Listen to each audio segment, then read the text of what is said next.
All right, I changed the name of my presentation at the last minute, so deal with it, Colin, wherever you're at. Okay, so this is Throwing 2.0, Adventures in Second Gen VR Development.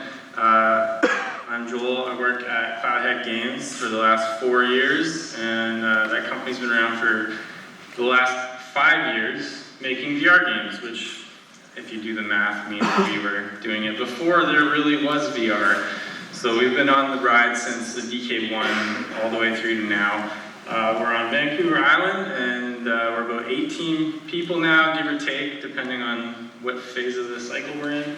And we pretty much focus entirely on VR. We haven't made anything else yet. So this was our first game, just as a quick background. Call of the Starseed was a launch title for the Vive, and it's kind of a fantasy adventure game, story-driven, really focused on putting you in another place. We just really try to focus on that aspect of VR, like taking people to another place and letting them be there and have all the surrounding things that we need to support that. And so that game came out at the launch of the Vive, which is about 1.5 years ago. And like I said, on Wednesday, we released the sequel episode. Narratively, very much an episode. It pretty much picks up where the last one left off, but features-wise, it's a sequel because we couldn't help ourselves in terms of innovating on VR mechanics, because there's just so much to do in that space right now that I think we, as a producer, I always said, it's an episode, not a sequel, but we didn't do that. We just made a sequel. Which is why it took 1.5 years.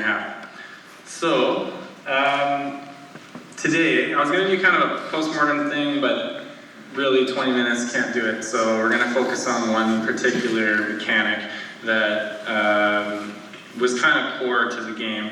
And it uses the 6 degree of freedom motion control that you get with the new Vive controllers and the Oculus Touch.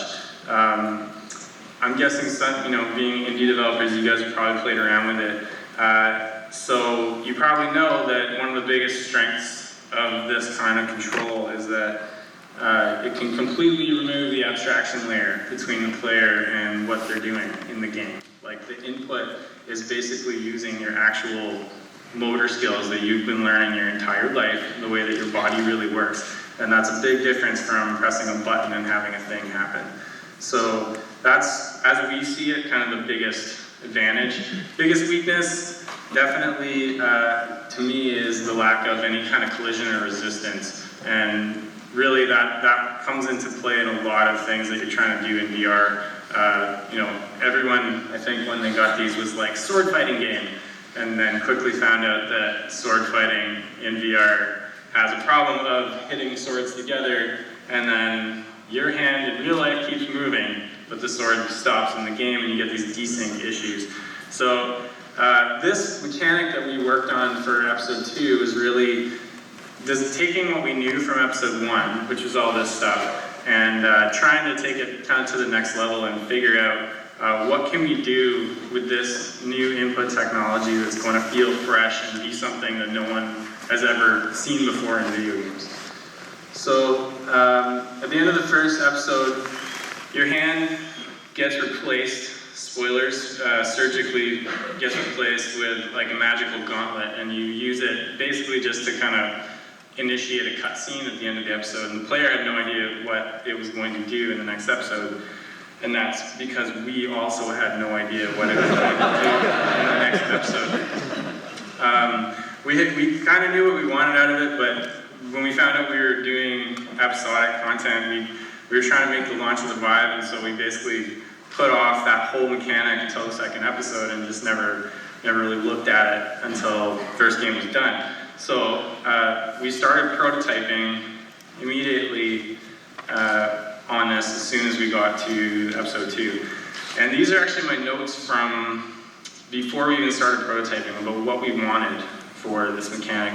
And to me, it was always about throwing 2.0. And what I mean by that is the first game, it was the launch of the technology. So we got to take advantage of the fact that no one had ever been able to reach out and pick things up in a video game before and look at them and just throw them and, throw them to each other's hands, each of their hands and throw them into the distance. All that stuff is just kind of really normal things we take for granted in real life, but in a video game, it was awesome. And anyone who's tried the Vive or the Touch probably knows that. But we also knew it probably wasn't going to be super exciting a year and a half after launch. And we had other ideas for what we wanted to do in terms of allowing the player to manipulate the environment with the new controllers. And for me, the biggest thing though was that, it was pretty, it kind of had a, we're not Kansas anymore feeling to it, because the second episode is not on Earth anymore. You're on like an alien planet. We wanted it to feel a little more fantastical. And that it, above all, that it fulfilled the superpower fantasy, because that's, when I got my hands on these controllers for the first time, and got into VR, it was instantly, I was just like, oh, well, we need to make the Force, because now we can have the Force, and that's all anybody wants to do as children. So that's the first thing we have to do, and we just got around to it. So this is what it looks like. This is the finished mechanic, but I didn't have any footage of the actual prototyping. But we found that the first thing people did when they got their hands on this mechanic was they want to build things. We put a bunch of, is it too loud? No. No? Okay. So they put a bunch of, we put a bunch of blocks in a test scene and just, let people play around with it, and everybody reverts back to being 2 years old and just starts building towers and knocking them over. That's just what happens. So we thought we'd run with it, and we tried to make gameplay around that, and try to figure out how to make puzzles around buildings. Found out later that ragdolls go well, especially destructible ones. Okay, so first problem we ran into as soon as we started getting into the building prototyping was that basically with these controllers, you have really great X and Y control, because it's all to do with the aiming. So 360 degrees around you, you can move something, and it felt super good spatially to be able to move things around. You had infinite precision with how much you could move things. But as soon as you got into pushing and pulling, it didn't quite work, because your arm length is only a couple of feet. So when the blocks are 30 feet away and you're trying to pull it, everybody just kind of got stuck there because it was only moving, a short distance. So the first thing that we tried, we looked at what people were doing, and this is kind of like the instinct, was to grab things and throw them towards yourself, which was fun, and is fun, and it's still something you can do in the game, but it was a little bit too difficult as, a core thing just to move something in and out on the Z-axis. So, while we weren't, we didn't remove it or anything, but because it's just part of the mechanic, but we also decided it wasn't really good enough as a solution to that problem. So we did what people do, and we tried buttons and the touchpad, sliding forward and back to try to move the object forward and back on the Z-axis, and totally works, but it was the wrong answer, and we all knew right away, because it immediately introduced an abstraction layer into this pure mechanic. Like the thing that was only using your body the way that you expect it to use your body now had an abstraction layer in it, and it just didn't feel like you had the Force anymore. So we threw that out as well, because it just wasn't good enough. So you probably guessed this since you're all game developers, but what we ended up doing is just really amplifying and scaling the arm movement so that no matter how far away something is, the distance that you pull in is still going to bring it pretty much all the way to you. And because of the amount of precision you have spatially with these controllers, it lets you, like as soon as you kind of get used to what the scaling is, it lets you manipulate the objects really easily. So that totally worked and felt super good. So that basically at this point we had X, Y, and Z, movement, which spatially, which felt awesome. And people were building things with blocks and being able to build really high towers, and that was all great. So, second problem though, as soon as we put in asymmetrical objects, we found out that rotation is a problem. See right here, I'm trying to rotate the object towards me, but I have very little range of motion on this axis. When twisting, it's not bad, but as soon as you get into this, you actually have very limited range of motion with your wrist, and this is back to like, with this kind of motion control, you're actually, the benefit is you're using your real body, but it's also a limitation sometimes. And so that was a problem because as soon as we put in like tetrominoes and shapes that weren't symmetrical, you needed to be able to flip them all the way around. Like imagine playing Tetris and you can only move the object 90 degrees one way or the other, but not the other two. So it became a real problem with building, and all of a sudden people were getting super frustrated playing the game or just trying to build things. And so we set out to fix the rotation issue. The kind of easiest thing or the first thing that we saw people doing again was this kind of spin toss move, which is, it's not a move we programmed, it's just part of the physics. And it's cool, but it's quite difficult to do for some people. So again, it didn't feel like the right move as like a solution for this, because we wanted people to be able to move blocks and manipulate them exactly how they wanted, kind of right off the bat. So I'll show you what that looks like. One of those kind of little flips. And it's actually super fun, and people still use that in the game, but it's more of an advanced mechanic. Like I said, we didn't want that to be required just to flip a block 180 degrees. So we actually tried putting in a 0G mechanic, meaning that when you let go of the block, it stays 0G for a few seconds, and that made it way easier because you didn't have to kind of do the perfect flip. You could just kind of flick of the wrist, and because it wouldn't drop, you could just grab it again when it was at the new rotation. That was actually super fun, but then building sucked because your blocks would float away when you put them on other blocks. And so we introduced magnets to the blocks, and then we introduced ways to break apart the magnet blocks, and then the whole thing started feeling like way too much of a rabbit hole. So we cut the 0G feature, and at this point we really didn't have a solution for the rotation issue. So this first point, we looked at how people do it in real life, and this is kind of what you just saw. If you don't have your hand in real life, I'm gonna use my hat. I use my hat as a prop because carrot top apparently. So you have one hand. If you have one hand, and I know this because I just had a lot of babies this year, and I often have one hand and I'm holding a kid and have to do things with one hand. So if you have your hat like this and you're trying to put it on your head, you're not going to do this like a degenerate. That would be a weird thing to do.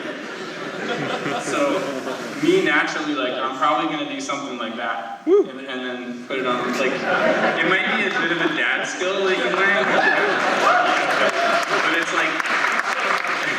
but it's what people do. When we watch, depending on their level of, athleticism, I guess, which is a new thing you have to think about with VR.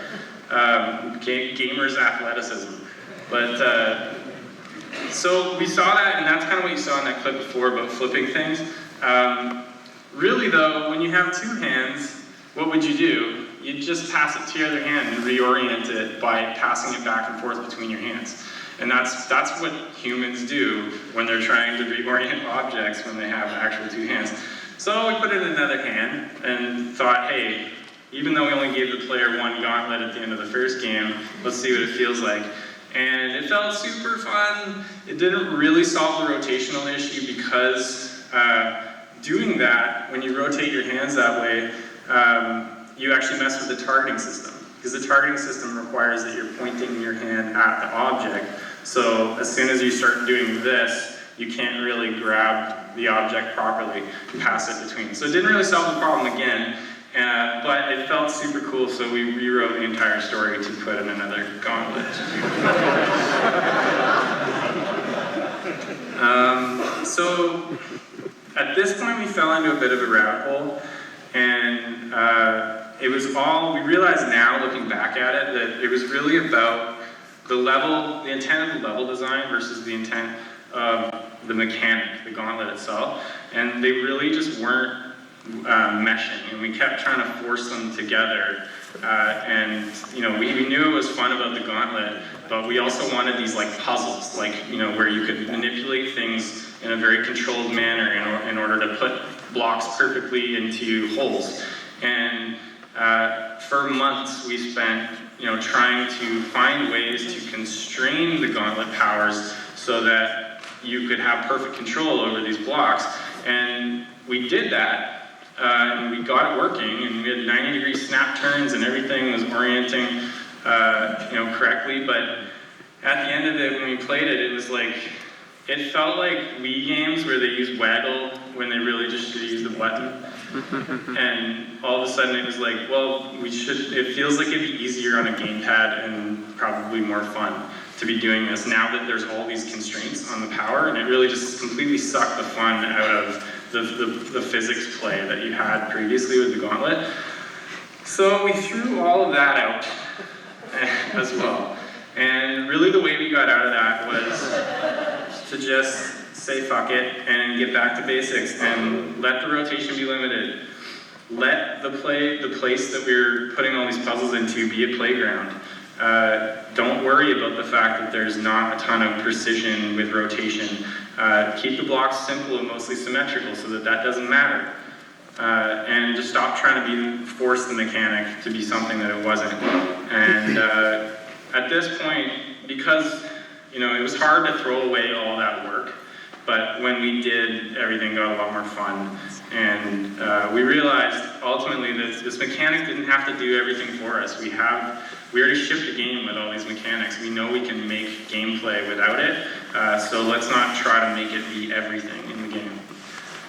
And the end result was that, like I said, we have more of a playground, and we got into that and said, well, how do we make the playground fun instead of making it full of meta puzzles? And that's where the corpses came from. You know, as soon as we put in, you know, T-cable, ragdoll physics corpses that could explode, it just, you know, everything got super fun. And just a bunch of blocks to play with, you know, that's what that level is now, is pretty much just a little playground. And people have fun with it regardless. And it's kind of a nice break. It's a pace change from the rest of our game, which is more puzzle and adventure focused. And then when we need things to lerp properly into place, we do that, and with just pretty heavy-handed lerping of the rotation of the object, and it's just magic. People don't care, we found out, you know. It's like you're on an alien planet and magic things happen, and everyone's fine with it.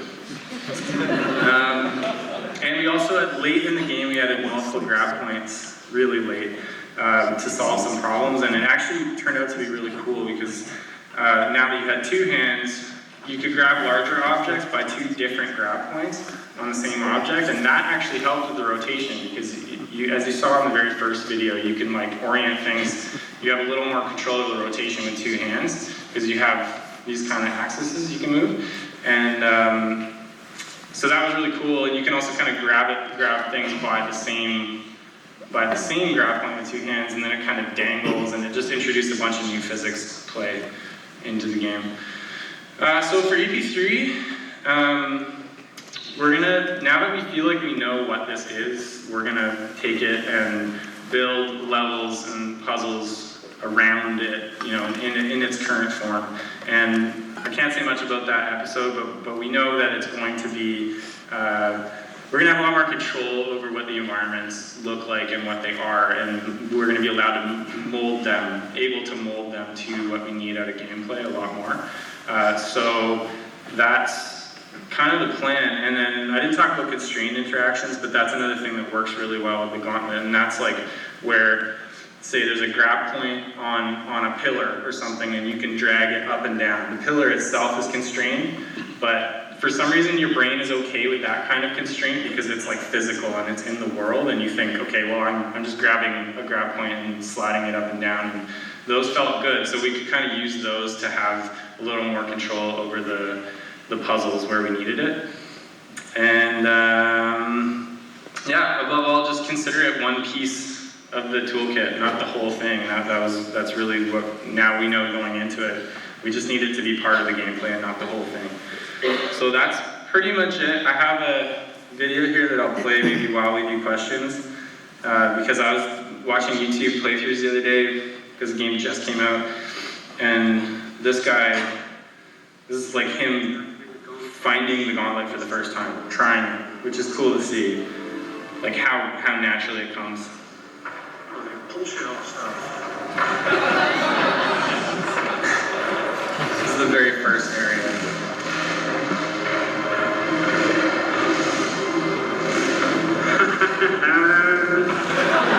There's a video game in VR. It just translates so well. What's this?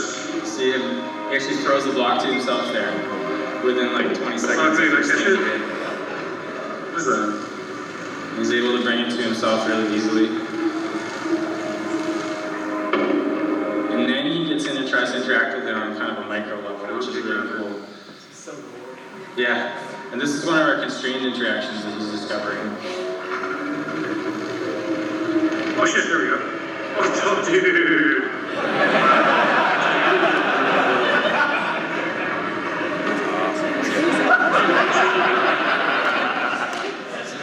Now he's discovered the corpses.